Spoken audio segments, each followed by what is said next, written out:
Вичатка регистрация. Play Market келіп App Store'ға кіріп Вичат деп жазсаңар ушинтип чыгат. Скачать этип туруп ичине азыр регистрация кылабыз. Регистрация по номеру телефона кылсаңар дагы ушул жака эмеңерди, ресторандан тандайсыңар, Кыргызстан деп.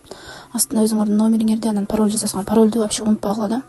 Кийин керек болот, Вичаттан чыгып кетсеңер, ошо пароль менен киресиңер. Ушинтип загрузка болот. Анан проверкалар болот. Проверкалардан дагы өтөсүңөр. Ар кандай проверкалар болуп калышы мүмкүн. Бул жерден начать кыласыңар.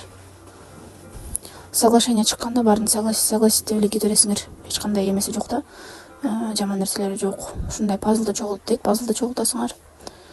Дагы бир пазлды чыгарды. Дагы бир пазлды чогултасыңар, туура кылыпчы. Всё. Эми күтөсүңөр. Анан силерге номер телефонуңарга SMS жиберет. Ушундай код келет, ушул кодду жазасыңар. Слепти басып, окей кылып, разрешить.